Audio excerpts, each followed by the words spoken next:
ശബരിമല സ്വർണ്ണ കവർച്ചാ കേസിലെ സാമ്പത്തിക വിഷയങ്ങളിൽ അന്വേഷണം നടത്താൻ ഇ.ഡി. കേസിന്റെ എഫ്ഐആറും അനുബന്ധ രേഖകളും ആവശ്യപ്പെട്ട ഇ.ഡി. ഹൈക്കോടതിയെ സമീപിച്ചു. കേസ് തിങ്കളാഴ്ച പരിഗണിക്കും. മിഥുൻ അയ്യപ്പൻ ചേരുന്നു വിവരങ്ങളുമായി. മിഥുൻ, ശബരിമല സ്വർണ്ണ കവർച്ചാ കേസിലെ സാമ്പത്തിക വിഷയങ്ങളിൽ അന്വേഷണം നടത്താൻ ഇ.ഡി. തയ്യാറാകുമ്പോൾ എന്തെല്ലാം കാര്യങ്ങളിലായിരിക്കും ശ്രദ്ധ കേന്ദ്രീകരിക്കുക?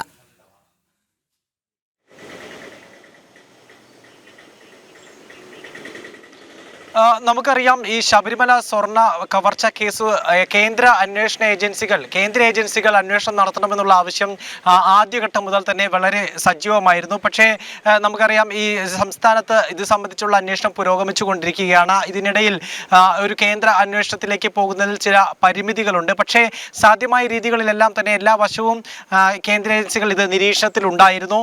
ഇത് സംബന്ധിച്ച് സാമ്പത്തിക ഇടപാടുകളിലാണ് ഇപ്പോൾ ഇ.ഡി. കൂടുതൽ ശ്രദ്ധ കേന്ദ്രീകരിച്ചിരിക്കുന്നത് എന്നുള്ളതാണ്.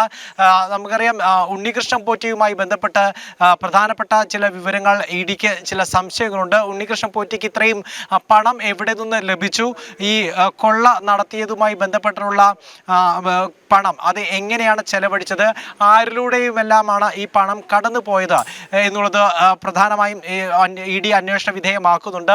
കൃത്യമായ ഒരു കള്ളപ്പണം വെളുപ്പിക്കൽ നടപടികൾ ഈ കാര്യത്തിൽ നടന്നിട്ടുണ്ട് എന്നുള്ളതാണ് ഇ.ഡി. സംശയിക്കുന്നത്. അതുകൊണ്ട് തന്നെ ഇത് ഇ.ഡിയുടെ അന്വേഷണ പരിധിയിൽ വിടുന്ന ഒരു കാര്യമാണ്. മാത്രമല്ല, ഈ ഉദ്യോഗസ്ഥർക്ക്, അതായത് മുരാരി ബാബു അടക്കമുള്ള ദേവസ്വം ബോർഡ് ഉദ്യോഗസ്ഥർക്കും ഒപ്പം തന്നെ ഇപ്പോൾ അറസ്റ്റിലായപ്പെട്ടിട്ടുള്ള മുൻ ദേവസ്വം ബോർഡ് പ്രസിഡന്റിന് അടക്കം വാസു അടക്കമുള്ളവർക്ക് ഇതുമായി ബന്ധപ്പെട്ട അവരുടെ സാമ്പത്തിക സ്രോതസ്സുകളിലേക്കും അന്വേഷണം നീങ്ങേണ്ടതുണ്ട്. കാരണം ഈ തട്ടിപ്പിൽ വലിയ രീതിയിലുള്ള തുകയാണ് കൈമാറ്റം ചെയ്യപ്പെട്ടിട്ടുള്ളത്. അത് തീർച്ചയായും അത് ഇ.ഡിയുടെ അന്വേഷണ പരിധിയിൽ വരുന്ന ഒരു വിഷയമാണ്. അതുകൊണ്ട് ഈ കള്ളപ്പണം വെളുപ്പിക്കുന്നതടക്കമുള്ള കാര്യങ്ങളിലേക്ക് വെളിച്ചം വീശുന്നു ഈ അന്വേഷണത്തിൻ്റെ ഇതുവരെയുള്ള പുരോഗതി.